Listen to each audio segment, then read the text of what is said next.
इस वीडियो के अंदर गाइस जितने भी न्यूमेरिकल्स हैं जब से सिलेबस चेंज हुआ है अभी तक जितने भी न्यूमेरिकल्स आए हुए हैं पीवाईक्यू सबके मैं सॉल्व करके आपको दिखाने वाला हूँ। इसलिए भाई वीडियो पेज अगर आप किसी ने लाइक नहीं किया तो प्लीज वीडियो को लाइक कर दो, चैनल को सब्सक्राइब कर दो, लोगों तक शेयर कर दो, पहुंचा दो, जिससे हमें भी एक मोटिवेशन और सपोर्ट मिलेगा। और बीच बीच में आप सभी से मैं फॉर्मूला पूछते रहूंगा, तो फॉर्मूला जैसे ही पूछूंगा वैसे ही आप चैट बॉक्स में फटाफट फॉर्मूला लिख देना। तो चलो सबसे पहले ये वाला न्यूमेरिकल मैं लास्ट में करूंगा, पहले सबसे पहले छोटे छोटे न्यूमेरिकल्स हम फटाफट करते जाते हैं। चलो जल्दी जल्दी, इससे आपको थोड़ा कॉन्फिडेंस बूस्ट हो जाए। अगर मैं आपको दिखाऊं ये वाला फॉर्मूला आपको याद होगा, v equal to u plus a t, but हम यहाँ एक्सेलरेशन की बात कर रहे हैं तो v equal to a plus g t ले लेंगे। एक्सेलरेशन ड्यू टू ग्रेविटी, मतलब कि लीनियर एक्सेलरेशन की बात करें तो a रहेगा, बट ग्रेविटी के अगेंस्ट हो रहा है इसलिए एक्सेलरेशन की जगह एक्सेलरेशन ड्यू टू ग्रेविटी हो जाएगा। अब दूसरा वाला फॉर्मूला आप सभी को पता है कि s equal to u t plus half a t square है, बट गाइस a की जगह भी यहाँ भी क्या आ जाएगा, जी टी आ जाएगा, g t g t g t g t g t square.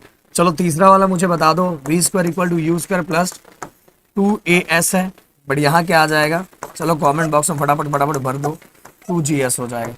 Okay, तीनों के तीनों मैंने लिख दिया, तीनों का तीनों फॉर्मूला मैंने यहाँ लिख दिया। ये देखो नया वाला, ये 1 2 और 3, ये तीनों का तीनों।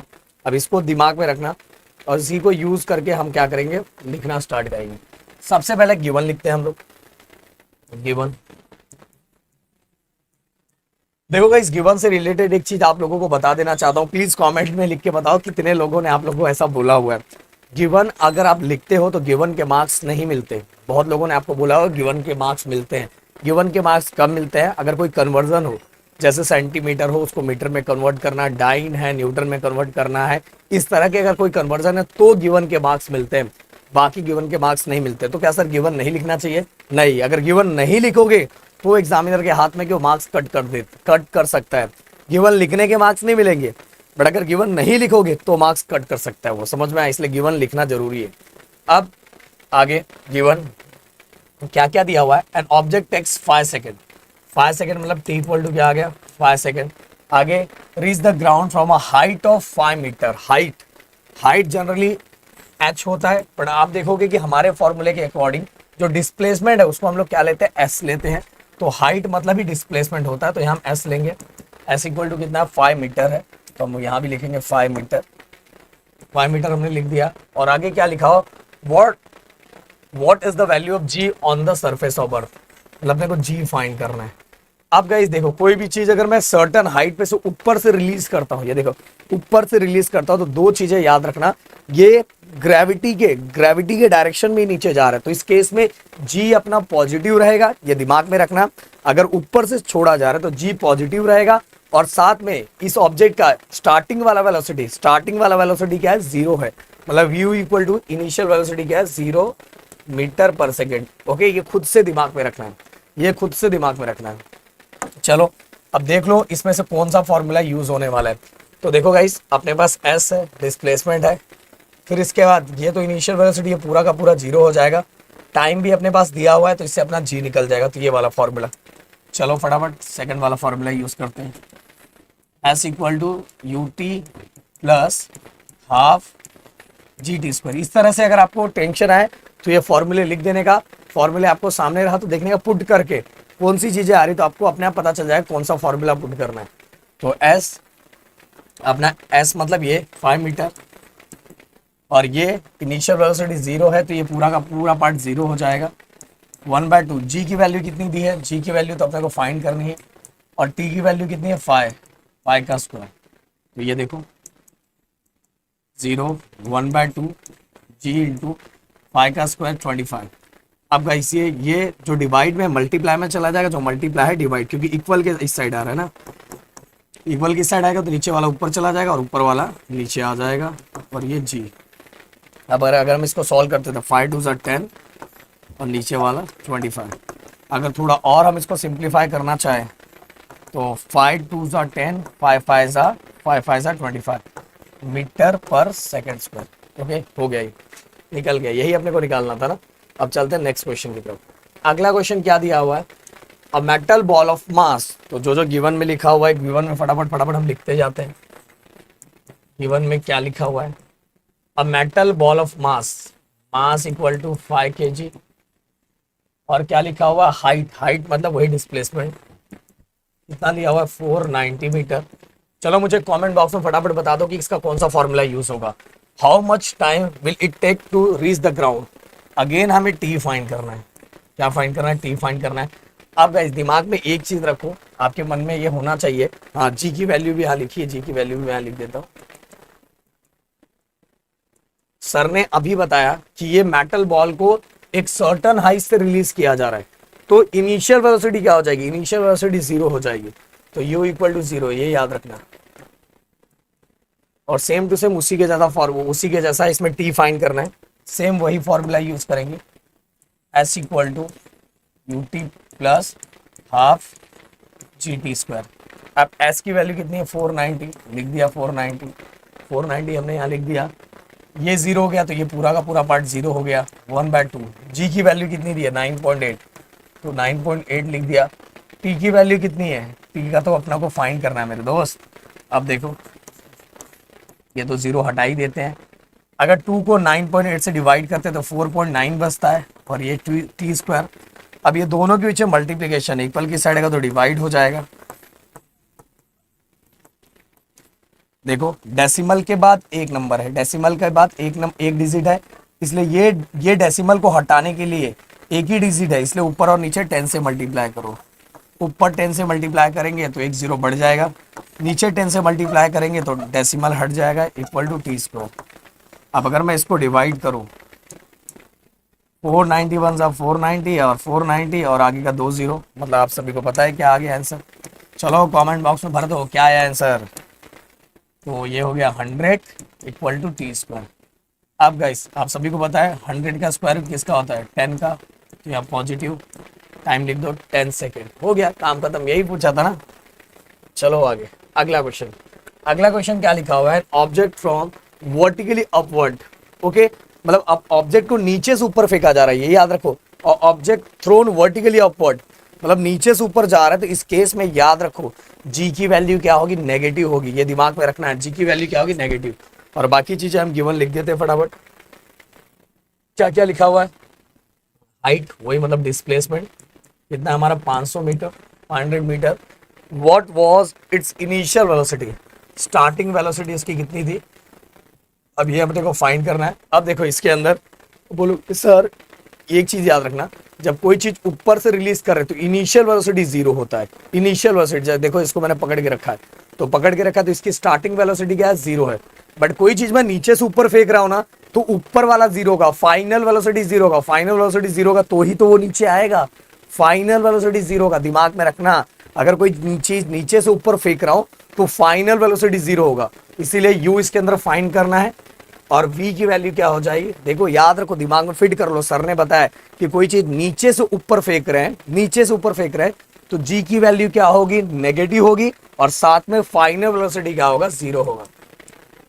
ये चलो कमेंट बॉक्स में फटाफट फटाफट ये भर दो। और क्या लिखा हुआ है? अपने को इनिशियल वेलोसिटी फाइंड करना। How long will the object takes to come back to the earth, मतलब टोटल नीचे से ऊपर जाने में, नीचे से ऊपर जाने में टोटल इसको कितना टाइम लगेगा? टोटल इसको कितना टाइम लगेगा, ये भी अपने को फाइंड करना है। ओके, देखो सिंपल सी बात है, जब मैंने मान लो ये मार्कर है, मैंने इसको नीचे से ऊपर फेंका, तो ऊपर जाने में कुछ टाइम लगेगा, फिर सेम टाइम नीचे आने में लगेगा, तो जाने वाला टाइम जितना होगा निकालेंगे और उसी को डबल कर देंगे, तो जाने और आने वाला दोनों टाइम अपने को पता चल जाएगा। तो इसके अंदर यही, बहुत सारे बच्चे बस एक ही टाइम लिखते हैं जो गलत होता है। आपने को क्या बोला? अर्थ पे वापस रिटर्न आने में कितना टाइम लगेगा। तो एक बार ये मैं पूरा फॉर्मूला लिख देता हूँ, क्योंकि इसके अंदर दो चीज अपने को फाइंड करनी है। तो फटाफट कॉमेंट बॉक्स में लिख देना कि कौन सा फॉर्मूला यूज होगा। P equal to u plus g t, दूसरा S equal to u t plus half g t square, तीसरा V square equal to u square plus 2GS। Okay, अगर आप दिमाग यूज करोगे तो आपको पता है U फाइंड करना है, तो V अपने पास 0 है, G भी अपने पास दिया हुआ है, देखो G दिया हुआ है, ये G यहाँ मैं लिख देता हूँ, G याद रखना, G 10 दिया हुआ है। तो जैसा अगर नहीं दिया रहता तो 9.8 लेते, पर 10 दिया हुआ तो 10 लेना पड़ेगा। और एस भी अपने को दिया, एस भी दिया हुआ है, तो अपने को वी भी दिया हुआ है, जी भी है, एस भी है और यू निकल जाएगा। तो चलो पहले यही वाला फॉर्मूला यूज करेंगे। चलो इसलिए बोल रहा हूँ फॉर्मूला ऐसा लिख देने का। तो वी की वैल्यू 0, यू तो अपने को निकालना है 2, जी की वैल्यू, बट मैंने बोला नीचे से ऊपर जा रहा है इसलिए जी की वैल्यू माइनस हो जाएगी, तो -10। डिस्प्लेसमेंट कितना है 500। ओके अब देखो प्लस माइनस माइनस, 10 2 सा 20। ओके 5 2 सा 10 और 1 2 3, 1 2 3 मतलब ये हो गया हमारा 10,000। अब ये इस साइड -10,000 को इस साइड लेके आ जाओ, इस साइड लेके आ जाओ, ये हो जाएगा पॉजिटिव 10,000, -10,000 इक्वल किस साइड आया तो पॉजिटिव हो गया। अब 10,000 का स्क्वायर रूट होता है 100। ओके 2 0 बस कम कर दो स्क्वायर रूट के लिए, तो 10,000 का स्क्वायर रूट होता है 100। और यूनिट क्या लिखेंगे बताओ, यही आएगा ना मीटर पर सेकेंड। क्लियर, तो ये भी हो गया।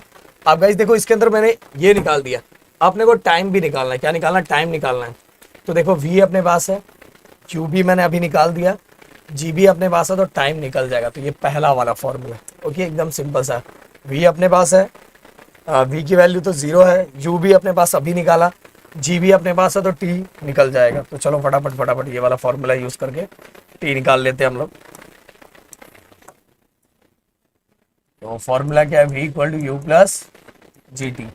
वी की वैल्यू 0, यू की वैल्यू 100 अभी फाइंड किया, जी की वैल्यू आप लोगों को पता है, मैंने फिर से बोला नीचे से ऊपर जा रहा है इसलिए -10 इंटू क्या निकालना है, टाइम निकालना है ना, टाइम। तो कितना हो जाएगा ये, सबसे पहले हम इसको लिख देते हैं plus minus -10t।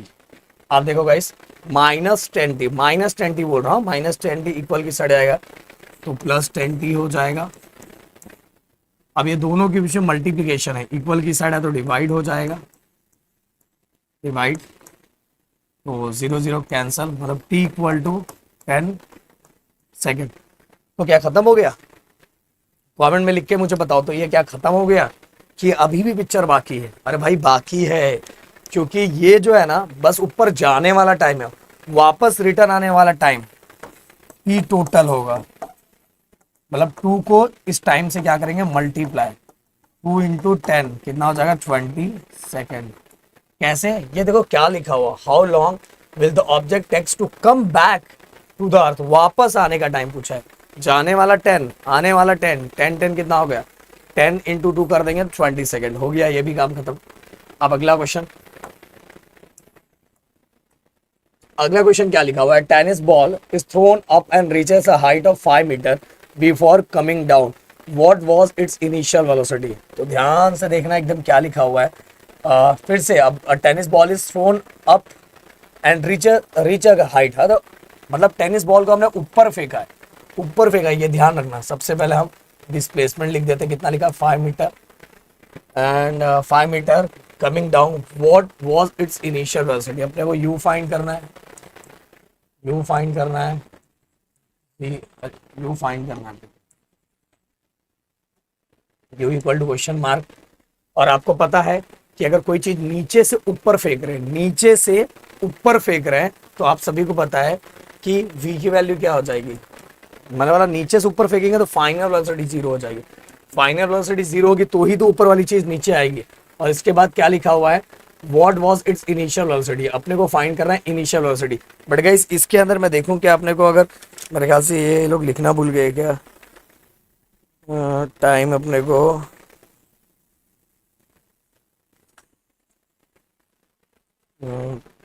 Tennis ball,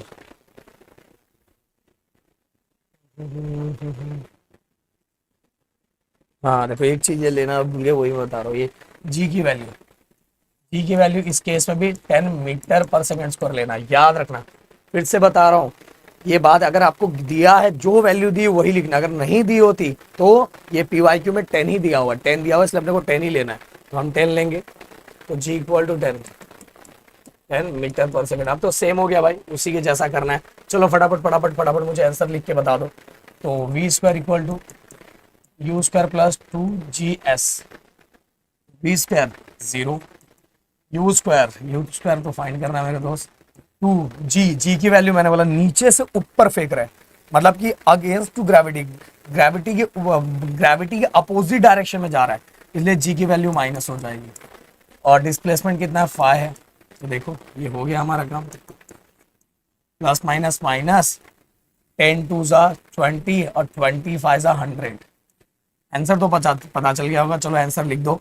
-100 को इक्वल की साइड लेके जाएंगे तो पॉजिटिव 100 हो जाएगा, और अब स्क्वायर इक्वल की साइड आएगा तो स्क्वायर रूट हो जाएगा, और u इक्वल टू कितना हो जाएगा 10 मीटर पर सेकेंड। खत्म, टाटा बाय बाय। टाइम तो पूछा नहीं है इसके अंदर। चलो अगला क्वेश्चन बहुत सिंपल है, टेंशन नहीं लेना। कुछ लोगों के क्वेश्चन देख के थोड़ा टेंशन आ जाएगा। The mass and weight of an object on the earth are 5 kg and 49 newton respectively. मतलब कोई एक ऐसा ऑब्जेक्ट है जिसका मास और वेट दिया हो, मास उसका 5 kg है और वेट 49 न्यूटन है। ओके, मास 5 kg है और वेट 49 न्यूटन है। Okay clear. अब आगे, what will be their value on the moon, तो बताओ उसकी वैल्यू मून पे कितना होगा।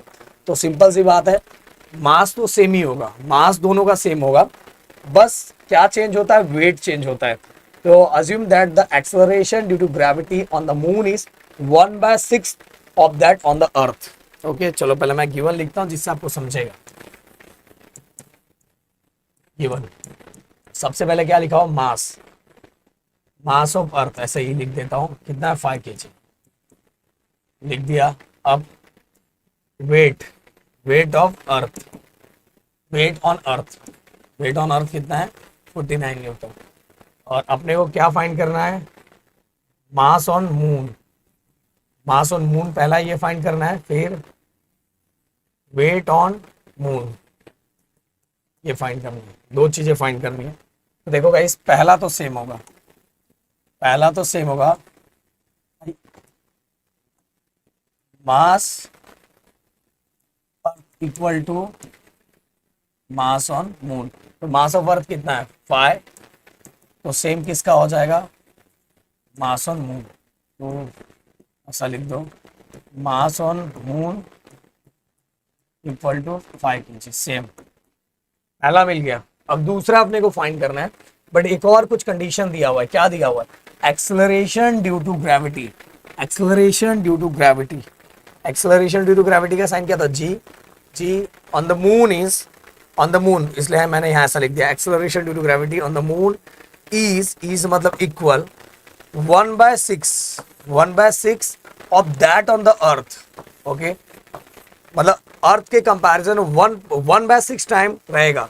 कैसा, बस ये याद रखो, आपका काम हो जाएगा। कैसा मैंने लिखा, acceleration due to gravity on moon is 1/6 that on the earth. Okay चलो एक क्वेश्चन पूछ लेता हूं, फटाक से मुझे बता देना। अगर किसी बंदे का वेट अपने इधर 60 है, वेट 60 है, तो अर्थ पे कितना होगा। चलो कमेंट में भर दो, मैं देखना चाहूंगा कितने बच्चों को आता है। अब देखो, मास तो हमने निकाल दिया, वेट का फॉर्मूला, अब जो हमें फाइंड करना उसको हमेशा ऊपर रखने का। तो मून का फाइंड करना है तो हमने उसको ऊपर रखा, और किसके रिस्पेक्ट में फाइंड करना है, अर्थ के रिस्पेक्ट में, तो उसको मैंने नीचे रखा। वेट का फॉर्मूला क्या होता है, mg होता है। ओके mg, मास तो सेम होता है तो यहाँ कुछ नहीं लिखूंगा, बट ये वाला g मून का है और ये वाला g अर्थ का है, लिख दिया। अब दोनों साइड से क्या करेंगे, ये देखो मास तो सेम होता है तो मास कैंसल, तो W of m upon W of E। अब गए GM अपॉन G, मैं इसको कन्वर्ट कर सकता हूँ GM अपॉन G में। देखो कैसे, देखो ये झटके में चेंज हो जाएगा, ये मल्टीप्लाई में इक्वल की साइड आएगा तो डिवाइड हो जाएगा, देयरफॉर GM अपॉन G हो जाएगा ये, और इक्वल टू क्या आ गया 1/6। तो देखो G मल्टीप्लाई में था, इक्वल के साइड डिवाइड में, GM अपॉन G 1/6, तो अपने को इसकी वैल्यू मिल गई, कितना हो गया GM upon G 1/6।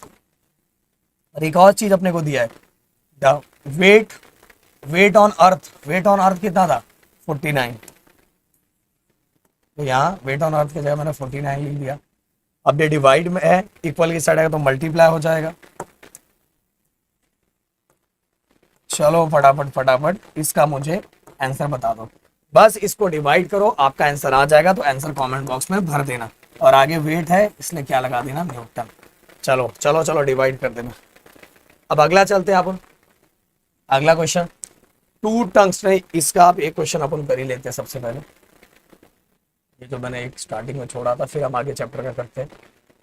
What would be the value of G on the surface of Earth if its mass was twice and its radius half of what it is now? Okay ध्यान देना, थोड़ा सा ध्यान दो। अपने को एक नया अर्थ बनाना है, तो जो नया अर्थ बनाना है उसका मास हम m2 ले रहे हैं, जो अभी के कंपैरिजन में टॉइस है, मतलब डबल है। तो अभी वाला जो अर्थ है उसके कंपैरिजन में डबल है, तो लिख दिया। और जो नया अर्थ हमें बनाना है उसका रेडियस r2 है, और वो अभी वाले के कंपैरिजन में क्या है, हाफ है, हाफ ऑफ r1। समझ में आया, ये नया है, तो नया वाला पुराने वाले के कंपैरिजन, जो अभी वाला है उसके कंपैरिजन में डबल है। जो हमें नया अर्थ बनाना है उसका रेडियस अभी वाले के कंपैरिजन में हाफ है। तो इतनी चीजें मैंने लिख दी है, गिवन है। अपने को फाइंड करना है acceleration due to gravity. Okay, नया वाला मतलब G2 वाला। ओके, G2 वाला फाइंड करना है। तो देखो अब सिंपल सी बात है, ध्यान दो अच्छे से। फॉर्मूला आप लोग को पता है एक्सेलरेशन ड्यू टू ग्रेविटी, तो जिसका मुझे फाइंड करना है उसको मैंने ऊपर रखा, और मतलब अभी वाले का G1 नीचे रखा। अब एक्सेलरेशन ड्यू टू ग्रेविटी का फॉर्मूला आप सभी को पता होगा, gm/r²। क्लियर। अब यहाँ एक चीज याद रखो, ये 2 है तो यहाँ भी 2 लगा दो, यहाँ भी 2 लगा दो, और ये तो यूनिवर्सल ग्रेविटेशनल कांस्टेंट होता है, वो तो सेम ही होता है, तो उसका टेंशन लेने वाली बात ही नहीं है। अब नीचे वाला सेम gm/r², बढ़ गया, इस क्या रखेंगे, ये देखो ये 1 है तो यहाँ भी 1 हमने लगा दिया। अब देखो कुछ चीजें कैंसिल हो जाएगी, क्या कैंसिल हो रहा है, ये कांस्टेंट ये कैंसिल, ये कांस्टेंट ये कैंसिल। अब क्या बचा अपने पास, G2/G1, ऊपर बचा m2 और m1, ये एक साथ में ले लेते हैं। देखो ऊपर वाला m2, ये भी ऊपर वाला m1 साथ में ले लिया।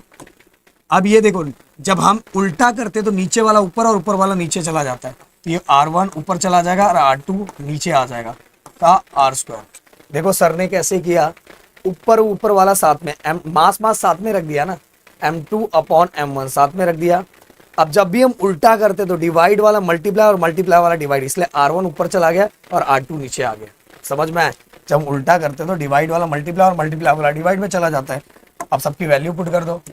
अब बोलोगे सर m2/m1 अपने पास तो नहीं है, भाई है, ये देखो अभी मैंने चेंज किया था, ये देखो बस मैं इसको ये डिवाइड में इक्वल की साइड आएगा तो मल्टीप्लाई हो जाएगा, तो m2 ऊपर है अपॉन m1, कितना आ गया 2 आ गया, ये देखो बस चेंज कर दिया। और मुझे क्या चाहिए, r1/r2 चाहिए ना, क्या चाहिए r1/r2, तो r1 इधर है, r2 नीचे आगे लेके आ जाओ, r1/r2, और इसके बाद जो नंबर है वो ऊपर चला जाएगा। ऐसा कि जो मुझे रिक्वायरमेंट है उस वाइज मैंने इसको चेंज किया। r1 ऊपर चाहिए था इसलिए r2 को मैं नीचे लाया, तो यहाँ जो नंबर था उसको दूसरी साइड लेके जाना पड़ेगा, तो ये दूसरा ये 1/2 डिवाइड में था, इक्वल की साइड है तो मल्टीप्लाई, और r2 को मैं नीचे लाया तो r1/r2, और ये नीचे था तो ऊपर चला गया। बस आप सबकी वैल्यू पुट कर दो, m2/m1 कितना है 2, r1/r2 कितना है 2 का स्क्वायर। अब देखो इसको सॉल्व करो, 2 का स्क्वायर 4 2 सा 8 हो गया। मतलब एक्चुअल वैल्यू क्या होगी अपनी, G2/G1 इक्वल टू 8, और अपने को क्या पूछा था, नया वाला एक्सेलरेशन ड्यू टू ग्रेविटी ना, तो ये इसको हटाना पड़ेगा, तो ये ऊपर चला जाएगा, तो G2 इक्वल टू 8 G1, ये हो गया हमारा आंसर। अब अभी वाले का एक्सेलरेशन ड्यू टू ग्रेविटी अपने को पूछा नहीं है, बस रेश वो हमने फाइंड कर लिया, नया वाला हो गया। अब आगे ये हो गया, हर टाइप के क्वेश्चन हमने इसके कर दिए। अब अगला effect of electric current, 2 tungsten bulb of, अच्छा 2 टंगस्टन बल्ब, अच्छा हाँ ये देखो ये चीज जो याद है ना यार, ये डिसाइड करता है, W लिखा है मतलब वॉट, WA22 वॉट, और वॉट मतलब किसका दिया हुआ, पावर दिया हुआ, क्या दिया पावर, और मतलब 2 बल्ब का दिया हुआ, तो इसका हम P1 ले लेंगे, इसका हम क्या ले लेंगे P2 ले लेंगे। R क्या लिखा हुआ है, power work on 220 volt potential difference, V लिखा हुआ है और वैसे आगे लिखा हुआ है कि पोटेंशियल डिफरेंस क्या होता है, 220 लिखा हुआ है। If they are connected in parallel, अगर मैं इसको अगर मैं पैरेलली कनेक्ट करूंगा तो how much current will flow in the main conductor. अगर मैं इन बल्ब को, इस बल्ब को पैरेलली कनेक्ट करूंगा, मान लो ऐसा कनेक्ट करूंगा, तो सिंपल सी बात है इसके अंदर टोटल करंट कितना फ्लो होगा। अब देखो गाइस, एक चीज याद रखना, जब भी हम इसको कनेक्ट करते हैं, पैरेलली कनेक्ट करते हैं, तो पहले वाले सर्किट का करंट अलग होता है, दूसरे वाले सर्किट का करंट अलग होता है, बट दोनों में पास होने वाला जो पोटेंशियल डिफरेंस होता है ना, वो सेम रहता है। याद रखो, दोनों में पास होने वाला जो पोटेंशियल डिफरेंस होता है वो क्या होता है, सेम होता है। और इसके वाले पावर को मैंने P1 ले लिया, इसके वाले पावर को P2 ले लिया। तो ये हमने पढ़ा था, ये हमने 9th स्टैंडर्ड में पढ़ा था कि अगर दो चीजें पैरेलल है तो दोनों में करंट अलग अलग होता है, बट पूरे सर्किट के अंदर पोटेंशियल डिफरेंस सेम रहता है। ये हमने 9th स्टैंडर्ड में पढ़ा था, बट कोई टेंशन नहीं, थोड़ी थोड़ी चीजें मैं यहाँ बता देता हूँ। इसके अंदर जो फॉर्मूला यूज करना है वो है हमारा P equal to V I का। कौन सा formula, P equal to V I. अब गाइस, प्रदीप सर ने अभी बताया था कि अगर पैरेलल है तो पूरे सर्किट के अंदर पहले वाले बल्ब का करंट अलग है, दूसरे वाले बल्ब के अंदर करंट अलग है, और दोनों को प्लस करेंगे तो हमें पता चलेगा कि सर्किट के अंदर टोटल करंट कितना है। इसलिए I equal to I1 plus I2। और अभी सर ने बताया कि देखो ये फॉर्मूला यूज करके, क्योंकि इसके अंदर बल्ब लिखा P, तो ये वाला फॉर्मूला यूज करना, पावर वाला, इसलिए P equal to V I. अब मुझे किसकी वैल्यू चाहिए, I की वैल्यू चाहिए। किसकी वैल्यू चाहिए, I की। तो I की वैल्यू कैसे निकालोगे, देखो I ऐसी रखो और ये V डिवाइड में आ जाएगा, I equal to P upon V, I equal to P upon V, क्योंकि I निकालना है ना, क्योंकि मुझे फॉर्म पैरेलल वाले कॉन्सेप्ट के अकॉर्डिंग मुझे I की वैल्यू चाहिए। किसकी वैल्यू चाहिए, I की वैल्यू, और उस I के अंदर P भी चाहिए, तो यही फॉर्मूला सही फिट बैठता है, P equal to V I. P equal to V I, और V मल्टीप्लाई में इक्वल की साइड आएगा तो डिवाइड हो जाएगा, तो I equal to P upon V आ गया, I equal to P upon V। अब देखो, अब मुझे टोटल ये सर्किट के अंदर टोटल कितना करंट फ्लो हो रहा है ये भी फाइंड करना है। अब I पहले वाले के लिए P1 upon V sir V1 क्यों नहीं लिख रहे हो, अरे भाई पूरे सर्किट के अंदर पैरेलल जब रहता है तो पोटेंशियल डिफरेंस सेम रहता है, इसलिए ओनली V लिख रहा हूँ। और I2 के लिए अगेन P अपॉन V होगा, बट 2 है इसलिए P2 मैंने लिख दिया। अब दोनों को सेम कर दो, P1 plus P2, denominator same हो रहता है तो कॉमन ले लेते हैं। अब P1 की वैल्यू कितनी है, P1 50, P2 की वैल्यू कितनी है 220, और हमारा V कितना है, अरे सॉरी कितना 60, और V कितना 220। अब देखो कितना हो जाएगा ये 110 और नीचे 220, 0 0 कैंसिल, 11 1 11, 11 2 22। अगर मैं इसको और थोड़ा डिवाइड करूं तो 0.5, और ये 0.5 क्या है, total current in given circuit, जो सर्किट अपने को दिया है उसके अंदर का टोटल करंट। और करंट का जो यूनिट होता है वो कहता है एम्पियर होता है, तो ये बिल्कुल नहीं बोलना। अब चलते आगे, अगला क्वेश्चन एकदम ध्यान से। अरे वाह वाह, ये तो बहुत अच्छा दिया। Who will spend more electric energy, कौन ज्यादा इलेक्ट्रिक एनर्जी खर्चा कर रहा है, कंपैरिजन बताना है। पहला 500 what TV set in 30 minutes और 600 वॉट हीटर इन 20 मिनट्स। बस इसके अंदर याद रखना ये वॉट है, इसलिए इसको भी हमें ये मिनट्स में दिया तो इसको घंटे में कन्वर्ट करना, तो मिनट को अगर घंटे में कन्वर्ट करना तो डिवाइड बाय 60।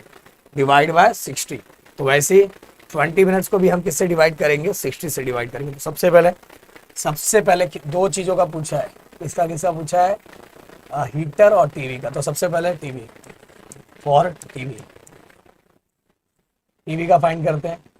अब क्या क्या लिखा हुआ है, इलेक्ट्रिक एनर्जी फाइंड करना है। देखो 500 वॉट है, पावर इनटू टाइम, वॉट मतलब पावर, तो 500 इनटू टाइम, मैंने बोला मिनट्स में दिया है, इसको घंटे में कन्वर्ट करने के लिए डिवाइड बाय 60 करना पड़ेगा। अब सिंपल सी बात है, 31 सा 13, 32 सा 60, और 500 को भी 2 से डिवाइड करूंगा तो कितना आ जाएगा 250। ओके, अब गाइस पावर वॉट है और टाइम हमने किस में रखा, आवर्स में, तो WH हो गए। ये पहला वाला मिल गया 250। अब दूसरा वाला अपना दूसरा, अरे दूसरा भाई दूसरा किसके लिए, for heater, heater electric energy P into T.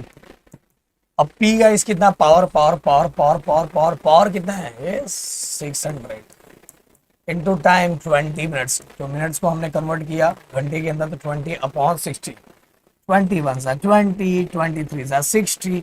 अब 600 को अगर मैं 3 से डिवाइड करता हूँ तो 3 2 600, और इसका भी यूनिट आगे कर दो। देखो पावर W और टाइम को हमने किस में लिया, आवर्स को। अब इसका आंसर तो आप मुझे खुद बता दो कि कौन ज्यादा इलेक्ट्रिक एनर्जी कंज्यूम कर रहा है, कौन ज्यादा खर्चा कर रहा है। अब टीवी खर्चा कर रहा है, हीटर, फटाफट कमेंट बॉक्स में भर देना, मैं चाहूंगा, तो दिख रहा है बस। इसके लिए 1 2 अगर जिन बच्चों को आता है वो फटाक से बता देंगे। अब चलते गाइस अगला क्वेश्चन।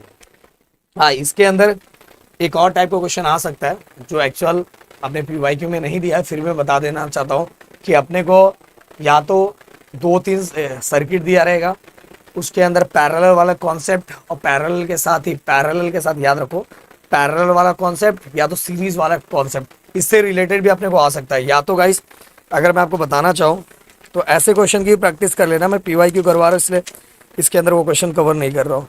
और कभी कभार हमारे देखो बुक में अंदर हमें टेक्सचुअल क्वेश्चन में भी वो दिया हुआ है कि हमें टोटल वो इलेक्ट्रिक मतलब इलेक्ट्रिक एनर्जी के एक्सपेंसेस कितने होंगे, कितना पैसा लगता है टोटल, वो यूनिट निकाल के, वो देखो एक है अपने टेक्स्ट बुक के अंदर, वो भी एक बार देख लेना। वो PYQ में तो नहीं है इसलिए मैं यहाँ वो नहीं करवा रहा हूँ, बट आपको एक बार देख लेना सॉल्व वाले में।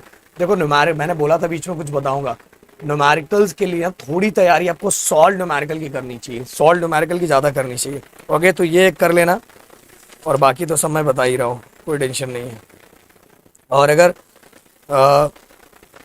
बाकी पावर ऑफ बल्ब वाला क्वेश्चन आया तो वोल्ट दिया हुआ है और करंट दिया हुआ है। तो पावर ऑफ बल्ब अगर निकालने के लिए आया और वोल्ट और करंट अपने को दिया है, वोल्ट और करंट अपने को दोनों दिया है, मान लो ये 20 है, ये 10 है, और अपने को पावर निकालने के लिए बोला तो P इंटू VI, याद रखना, ऐसा भी न्यूमेरिकल्स आ सकता है। ओके, और जो मैंने बोला कि अप्रैल मंथ में इतने घंटे चला तो कितना खर्चा आएगा, ऐसा वैसा, ऐसा भी एक न्यूमेरिकल आ सकता है। चलो आगे, अब हीट वाला, how much heat energy necessary to raise the temperature of 5 kg water from 20 degree Celsius to 100 degree Celsius. बहुत सिंपल है, एग्जाम में ये जनरली 2 मार्क्स के लिए न्यूमेरिकल आया हुआ है, बट सही बोलूँ ना 2 मार्क्स के लायक ही नहीं है। अगर मैं बोलूँ मास कितना है, 5 kg। इसके बाद देखो गाइस टेम्परेचर दिया हुआ है, चेंज इन टेम्परेचर, इसलिए हम लोग चेंज इन टेम्परेचर फाइंड कर लेंगे। तो चलो सबसे पहले T1 20 डिग्री और T2 100 डिग्री सेल्सियस दिया है, और अपने को क्या फाइंड करना है, हाउ मच हीट, मतलब Q फाइंड करना है। ये वाला formula Q equal to M into C into delta T। देखो हाँ, वाटर का स्पेसिफिक हीट 1 होता है, और वो जो स्पेसिफिक हीट वाला बॉक्स है ना उसको एक बार जरूर पढ़ लेना। तो M/C1 डेल्टा T। अब डेल्टा T में बड़े में से छोटे को माइनस करना है, 100 में से 20 को माइनस, 100 में से अगर 20 को हम माइनस करेंगे तो हमारा कितना बचेगा, 1 मिनट, मैंने यही क्वेश्चन। ओके, अब गाइस अब देखो 85 सा और एक 0 और इसका जो यूनिट यूज करना है किलो कैलोरी। हो गया, एकदम सिंपल सा, क्या ही हार्ड है यार, एकदम सिंपल सा हो गया। ये 2 मार्क्स का न्यूमेरिकल आई गया। आगे ये वाला क्वेश्चन, हाँ ये वाला क्वेश्चन 3 मार्क्स के लिए आ सकता है। इसमें देखो बहुत सारे बच्चे थोड़ा कंफ्यूज होते हैं, मैंने हमेशा बोला है कि अगर थोड़ा दिमाग से काम करोगे ना, थोड़ा सोचोगे, 1-2 बार लिखने का ट्राई करोगे, सॉल्व करने का ट्राई करोगे तो आपके लिए सिंपल हो जाएगा। एकदम ध्यान से सोचना क्या लिखा हुआ है, copper sphere of 100 gram mass is heated to raise the its temperature to 100 degree Celsius. देखो जो लाइन वाइज लिखा है, सबसे पहले मैं लिखता हूँ कॉपर स्पीयर का मास हम M1 ले लेते हैं, कितना लिखा हुआ है 100 ग्राम लिख दिया मैंने। और इसके बाद क्या लिखा हुआ है, its temperature to 100 degree Celsius. तो इसको हम T1 ले लेते हैं 100 degree Celsius and is released in water of mass, water का mass M2 195 gram and temperature, उसका टेम्परेचर कितना लिखा हुआ है 20 degree Celsius, 20 degree Celsius in a copper calorimeter. If the mass of calorimeter, अब मास कैलोरीमीटर का मास कितना है M3 कहाँ है M3 कैलोरीमीटर मास, हाँ 50 ग्राम। देखो लिखा कैलोरीमीटर का mass 50 gram. What will be the maximum temperature of water, अच्छा what will be the maximum temperature of water, अपने को क्या फाइंड करना है कि देखो एक कॉन्सेप्ट क्या है, पहले कॉन्सेप्ट को समझो। ये हमारा एक कैलोरीमीटर है, ये हीट एक्सचेंज वाले टॉपिक में मैंने समझाया था। तो ये हमारा कैलोरीमीटर है, एक हमारे पास हॉट ऑब्जेक्ट है। इस हॉट ऑब्जेक्ट को इसके अंदर कैलोरीमेट्री के साथ मान लो वाटर, ये कॉन्सेप्ट के अकॉर्डिंग ये कैलोरीमीटर है और इसके अंदर वाटर रखा हुआ है। अब सिंपल सी बात है, जितना क्योंकि दोनों साथ में पड़े हुए हैं, तो जितना टेम्परेचर ये कैलोरीमेट्री का होगा उतना ही टेम्परेचर ये वाटर का भी होगा, मतलब दोनों का टेम्परेचर सेम होगा। जैसे ये हॉट ऑब्जेक्ट मैं इसके अंदर डालूंगा, जैसे ही डालूंगा तो सिंपल सी बात है, ये हॉट ऑब्जेक्ट का जो हीट है वो हीट लॉस होगा और ये दोनों का क्या होगा, हीट गेन होगा, दोनों का हीट क्या होगा, गेन होगा। तो जैसे मैं इसके अंदर डालता हूं तो ये तीन तब तक ये हीट लॉस करता रहेगा, जब तक कैलोरीमीटर, वाटर एंड ये हॉट ऑब्जेक्ट का टेम्परेचर सेम ना हो जाए। तो यहाँ किसका घाटा हो रहा है भाई, इनका घाटा हो रहा है, क्योंकि इनका हीट लॉस हो गया और इन सभी का हीट क्या हो गया, गेन हो गया। तो इनका इनिशियल टेम्परेचर ज्यादा था बट बाद वाला टेम्परेचर कम हो जाएगा, समझ में आ रहा है? इनका स्टार्टिंग वाला टेम्परेचर ज्यादा है और बाद वाला टेम्परेचर क्या हो जाएगा, कम हो जाएगा, ये दिमाग में रखना।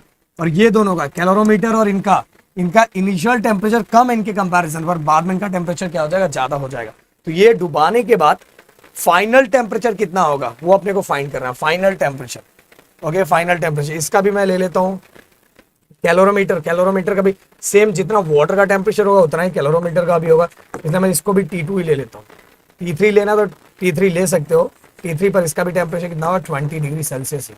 और अपने को क्या फाइंड करना है, जैसे ही मैंने इसके अंदर डाल दिया तो एक्चुअल वाटर का फाइंड करना है, बट वो सबका हो जाएगा। जैसे ही इसके अंदर डालोगे तीनों का टेम्परेचर सेम हो जाएगा। और मैं ये लेता हूँ उसको, ओके मैक्स यहाँ लिख देता हूँ, T इक्वल टू क्या है, maximum temperature of water. Okay, ये सबका कंबाइन। आप देखो सबसे पहले हीट लॉस निकालेंगे, heat loss by the object, heat loss by the object. आपको पता है Q इक्वल टू, मतलब ये वाला हॉट ऑब्जेक्ट का फॉर्मूला सेम है, M इंटू सी इंटू डेल्टा टी। अब M इंटू, अब देखो सबकी वैल्यू पुट करता हूँ। हॉट ऑब्जेक्ट का मास कितना था, 100 ग्राम, और कॉपर स्पीयर 0.1, स्पेसिफिक हीट 0.1। अब डेल्टा टी, देखो प्रदीप सर ने पहले ही बताया था कि ये इसका स्टार्टिंग वाला टेम्परेचर क्या ज्यादा है, स्टार्टिंग वाला टेम्परेचर ज्यादा है, तो स्टार्टिंग वाला हम यहाँ लिखेंगे। और जो जब इसके अंदर डुबा दिया है तो ये सभी का फाइनल टेम्परेचर कम होता है, तो फाइनल टेम्परेचर टी को मैंने बाद में लिखा है। फाइनल टेम्परेचर को हमने क्या लिया, T. Maximum temperature of the water मतलब यही डुबाने के बाद जो फाइनल टेम्परेचर होगा वो स्टार्टिंग वाले के कंपैरिजन में क्या कम होगा। इसीलिए हॉट मतलब हॉट ऑब्जेक्ट का जो था उसका इनिशियल टेम्परेचर पहले लिखा है और कंबाइन वाला टेम्परेचर मैंने बाद में लिखा है।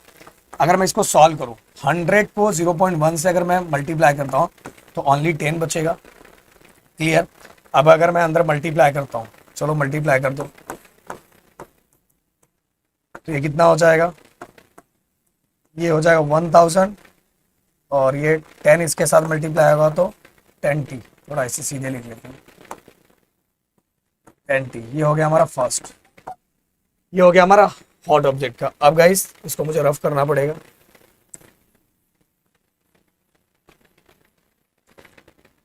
अब दूसरा वाला Q1 मतलब कैलोरीमेट्री या वाटर, आपको जो लेना है। चलो हमने जो इस पे लिया हुआ वही ले लेते हैं।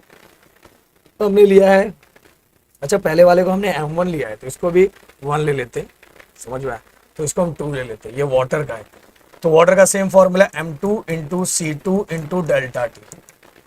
अब देखो वाटर का मास कितना है, वाटर का मास 195 लिख दिया, और इसका जो स्पेसिफिक हीट वाटर का 1 होता है।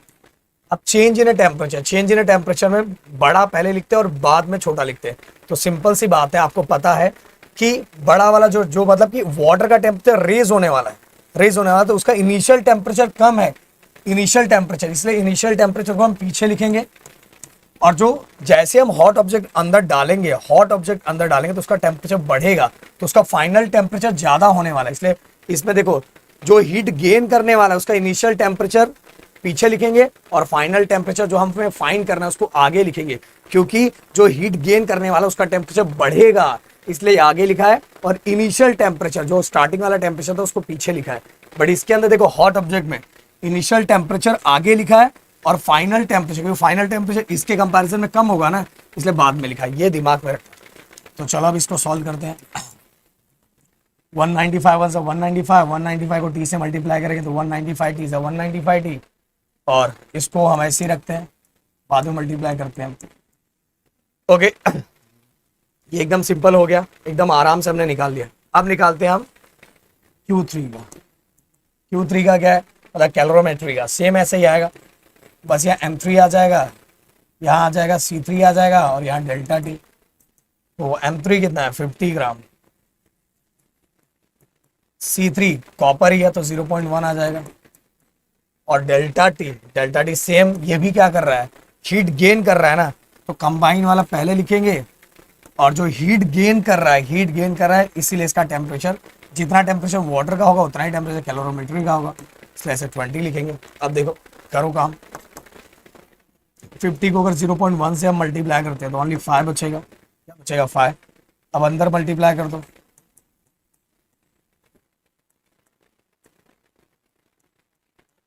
अंदर मल्टीप्लाई कर दो,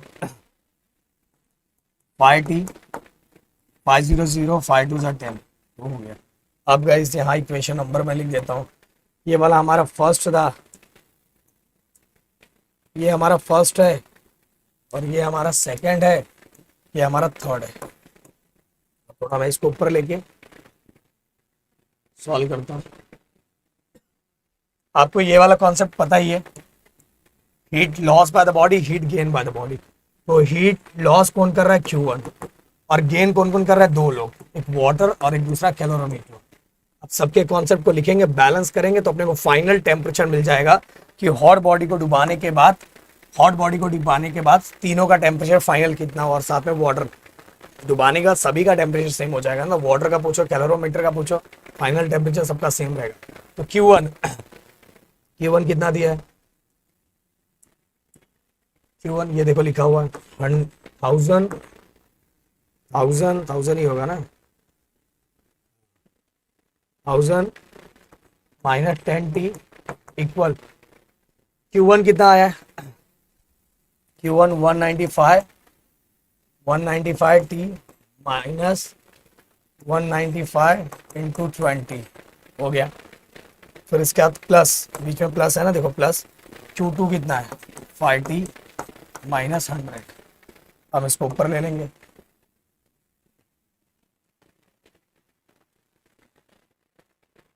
ऊपर ले लेते हैं, अब सॉल्व करेंगे। देखो गाइस ध्यान से, एकदम ध्यान से, अगर ध्यान से देख ले लेता हूँ 1000 देखो नंबर के साथ, पहले मैं इसको मल्टीप्लाई कर देता हूँ क्योंकि भाई इसमें चेंज तो हो नहीं है। 0 5 2 10 9 2 18 1 19 2 2 2 1 3, तो ये हो गया 5t माइनस 100। अब क्या करेंगे, t वाले को एक साइड ले लो, नंबर वाले को एक साइड ले लो, तो नंबर बड़ा नंबर यहाँ है तो मैं इस साइड ही सब लेके आऊंगा 1000, ये माइनस 3900 है, इस साइड आया तो प्लस 3900 आ गया, फिर इसके बाद माइनस 100 इक्वल की साइड है तो प्लस 100 हो गया। अब गाइस टी वाले को एक साइड ले लो, इस साइड 195 टी है तो मैं ये बड़ा वाला 195 टी इसी साइड है, इसलिए सबको इस साइड लाऊंगा, तो प्लस तो ये इसी साइड है, और इस साइड से ये साइड आया तो क्या हो गया 10 टी हो गया। ओके, अब इसको प्लस करो, सिंपल सा देखो, 3 4 5, ये हो जाएगा हमारा 5195 प्लस 200 210। चलो इसको डिवाइड करके फटाफट फटाफट कमेंट बॉक्स में भर देना, 5000 and divide by 210 equal to t. तो 0 0 कैंसिल। अब गाइस इसको डिवाइड करके फटाफट फटाफट इसका आंसर लिख देना। अब चलते हैं बढ़ते हैं अगले क्वेश्चन की तरफ। ये जो होगा टी फाइनल जो होगा वही हमारा क्या होगा, टेम्परेचर, किसका टेम्परेचर, वाटर का भी वही टेम्परेचर होगा, कैलोरीमेट्री का भी वही टेम्परेचर होता है। अब चलते हैं अगले क्वेश्चन की तरफ। अगला क्वेश्चन क्या लिखा हुआ है, if the speed of light in a medium is 1.5, speed of light, तो speed of light v equal to 1.5 medium के अंदर, और speed of light in vacuum, okay ये वाला, क्योंकि स्पीड ये हमने ले लिया लाइट का स्पीड, 3 इंटू 10⁸8। ओके, अब इसके बाद 1.5 इंटू 10 सॉरी 8 है, 8। अब अपने को क्या फाइंड करना है, refractive index, refractive index find करना है। तो रिफ्रैक्टिव इंडेक्स सिंपल सी बात, लाइट कहां से कहां आ रहा है, वैक्यूम से मीडियम में आ रहा है, तो वैक्यूम का कितना है 3 इंटू 10⁸8 अपॉन मीडियम का कितना है 1.5 इंटू 10⁸8। ये दोनों कैंसिल हो गया, 3 को 1.5 से डिवाइड करेंगे तो 2 बचेगा। ये हो गया हमारा रिफ्रैक्टिव इंडेक्स। देखो गाइस ऐसे बहुत सारे क्वेश्चन आ सकते हैं, किसी में हो सकता है स्पीड भी पूछा जाए, ये भी क्वेश्चन आ सकता है, स्पीड वाला क्वेश्चन भी पूछा जा सकता है। तो आप सभी को बोलूंगा जो सॉल्व एग्जांपल है उसको बहुत अच्छी तरीके से करना है। तो बढ़ते हैं अब नेक्स्ट क्वेश्चन की तरफ। सो गाइस अगला, doctor has prescribed a lens having power positive 1.5 diopter for a correction of eyes defect. What is the focal length of the lens? What is the type of lens and what must be the defect of vision? भाई बहुत simple है, क्या लिखा हुआ है, अगर मैं देखूँ ना इसके अंदर एक क्वेश्चन का आंसर पहले ही मिल गया। What is the type of lens? देखो वो पावर पॉजिटिव में लिखा हुआ है, देखो पावर पॉजिटिव 1.5 डायरेक्टर। तो सिंपल सी बात है, यहाँ जो लेंस यूज होगा वो लेंस कौन सा यूज होने वाला है, कॉन्वेक्स लेंस यूज होने वाला है। और डिफेक्ट ऑफ विजन, चलो सबसे पहले कर लेते हैं डिफेक्ट ऑफ विजन, में लास्ट में बताता हूँ आपको। सबसे पहले क्या लिखा हुआ है, अपने को जो जो दिखा हुआ है उसको लिख देते हैं पावर। पावर कितना है 1.5 डायरेक्टर, और अपने को क्या फाइंड करना है, फोकल लेंथ फाइंड करना है। और अपने को पूछा है वो तो चलो मैं बाद में बताऊंगा। आप सभी को ये पता है कि पावर किसका रेसिप्रोकल होता है, किसका रेसिप्रोकल, मतलब पावर का रेसिप्रोकल कौन होता है, फोकल लेंथ। फोकल लेंथ को उल्टा करो पावर मिल जाएगा, और पावर को उल्टा करो फोकल लेंथ मिल जाएगा। तो पावर कितना दिया 1.5, तो ये डिवाइड में इक्वल के साइड है तो मल्टीप्लाई में ऊपर चला जाएगा, और ये 1/1/1.5। अब डेसिमल के बाद एक डिजिट है तो ऊपर और नीचे 10 से मल्टीप्लाई कर दो। और अगर आप इसको और थोड़ा सिंप्लीफाई करना चाहते हैं, 2 5 are 10, 2 5 are 10, सॉरी 5 से कर, 5 15 किधर रहता है क्या है, 5 2 10 एंड 5 3 15, 2/3। अगर इसको और आप सिंप्लीफाई करना चाहते हो, 3 2 6, 3 2 6, 0.6667। तो इसका डिवाइड करके आप देख लो, अप्रॉक्स वैल्यू जो होगी वो 0.67 आएगी, अप्रॉक्स वैल्यू 0.6667 आएगा। तो हम इसको ले लेंगे 0.67। ये हो गया हमारा फोकल लेंथ। अब सिंपल सी बात है कि इसको करेक्ट करने के लिए, ये जो कौन सा डिसीज होता है जिसको करेक्ट करने के लिए हम ये लेंस यूज करते हैं, तो ये होता है हमारा हाइपर माइट्रोपिया, फार साइडनेस। क्या होता है, फार साइडनेस, और ऑलरेडी ये लिख देना। अब बढ़ते हैं हम नेक्स्ट क्वेश्चन की तरफ। तो गाइस यहाँ हाँ एक चीज, ये जो हमारा फोकल लेंथ है इसको मीटर जरूर लगा देना, भूलना मत। अब अगले क्वेश्चन, ये क्वेश्चन तो आपको ही करना है क्योंकि सेम टू सेम वैसे क्वेश्चन है। Focal length of a convex lens, बस फॉर्मूला मैं आपको बता देता हूँ, पावर अपॉन 1/f होता है, बस f की वैल्यू रखो और निकाल लोगे, सेम टू सेम वैसा ही क्वेश्चन है। अब गाइस एक अगला क्वेश्चन स्पेस मिशन का जो क्वेश्चन है, बहुत प्यारा सा क्वेश्चन दिया, इसको देख के बहुत लोग डरते हैं, भाई नहीं डरने का, जैसा दिया है ना उस वाइज गिवन लिखो। सबसे पहले गिवन लिखो वैसा ही गिवन लिखो। गिवन क्या लिखा हो, मास ऑफ द प्लैनेट लिख दिया, इज मतलब equal 8 times the mass of the earth, 8 times the mass of the earth लिख दिया। जैसा लिखा था वैसा ही मैंने लिखा, मैंने अपने से थोड़ी लिखा। And its radius it's twice the radius of the earth, मतलब जो प्लैनेट का रेडियस है वो डबल है रेडियस ऑफ द अर्थ से। हो गया। अब ये हम ऐसे लिख देते हैं, जब हम फॉर्मूला लिखेंगे तो रिक्वायरमेंट वाइज इसको हम चेंज भी करेंगे। और क्या लिखा, रेशियो फाइंड करना है, the ratio of escape velocity on the planet, okay, इसके वेलोसिटी ऑन द प्लैनेट, ये अपने को रेशियो फाइंड करना है इसका, प्लैनेट टू अर्थ, ये अपने को फाइंड करना है। तो चलो फटाक से दोनों का रेशियो फाइंड करना है। फॉर्मूला लिख लेते हैं हम लोग। सबसे पहले ऊपर प्लैनेट, नीचे हमारा अर्थ। अब इसके वेलोसिटी का फॉर्मूला क्या होता है, 2gm upon R. 2gm upon R, mass of planet इसलिए p लगा दिया, रेडियस ऑफ द प्लैनेट इसलिए r लगा दिया। एकदम सिंपल सा, दिमाग एकदम खुला रखो तो समझेगा, पूरा खोल मत दो। m mass of the earth इसलिए e लगा दिया, यहाँ भी mass of radius of the earth इसलिए e लगा दिया। अब देखो कुछ चीजें कैंसिल हो जाएगी, 2 cancel, 2 cancel, g cancel, g cancel. और अभी ऐसा कुछ क्वेश्चन हमने किया था, क्या किया था, ऊपर क्या बचेगा, ऊपर अगर हम ध्यान देंगे, तो थोड़ा मैं इसको और अच्छे से लिखूं, अगर हम ऊपर ध्यान देंगे, ऊपर वाला मास, ऊपर वाला मास और ये ऊपर वाला मास, तो mp अपॉन me आ गया इनटू, अगर इनटू कर रहे तो उल्टा हो जाएगा, नीचे वाला डिवाइड वाला मल्टीप्लाई, मल्टीप्लाई वाला डिवाइड, तो नीचे वाला ऊपर चला गया re और ऊपर वाला नीचे आ गया ये रेडियस। अब बस यहाँ वैल्यू रखनी है, और वैल्यू कैसे मिलेगी, यहाँ से मिलेगी। अपने को mp अपॉन me चाहिए ना, mp अपॉन me चाहिए, तो me को नीचे लाना पड़ेगा, mp upon me equal to 8 आ गया, 8 आ गया। देखो ये डिवाइड में चला जाएगा, और रेडियस में क्या चाहिए, re चाहिए, re अपॉन rp चाहिए, तो इसको यहाँ लाना पड़ेगा। तो re अपॉन ये नीचे आया तो rp हो गया, और ये देखो मल्टीप्लाई में इक्वल के साइड आएगा तो डिवाइड हो जाएगा, तो ये हो जाएगा 2/1, मतलब 1/2, सॉरी 1/2। अब सबकी वैल्यू रख दो, mp अपॉन me कितना हो गया, 8 हो गया, इंटू re अपॉन rp 1/2 हो गया। अब करो 2 1 जा 2, 2 4 जा 8, तो स्क्वायर रूट ऑफ 4 कितना हो गया, 2 मीटर पर सेकेंड, 2 मीटर पर सेकेंड हो गया। क्या बात है, खत्म। अब गाइस एक चीज मैं आप सभी को बताऊंगा कि एक दो क्वेश्चन इसके टाइप है, जैसे पिछले साल का क्वेश्चन मैं आपको दे देना चाहता हूँ, एकदम सिंपल सा है। आपको acceleration due to gravity √2gm upon R, G की वैल्यू आपको पता ही है, मास दिया रहेगा, रेडियस दिया रहेगा, बस उसको सॉल्व करके आंसर निकालना रहेगा। फिर कभी कभार एक ऐसा क्वेश्चन भी आता है लेंस के अंदर, मैं बताना भूल गया, वो कॉम्बिनेशन वाला। देखो P1 की वैल्यू दी रहेगी, P2 की वैल्यू दी रहेगी, P3 की वैल्यू दी रहेगी, मतलब टोटल 3 पावर दिया रहेगा, और उसको combination of power of lens find करना है। तो जो पावर दिया है उसको सबको क्या करने का, प्लस।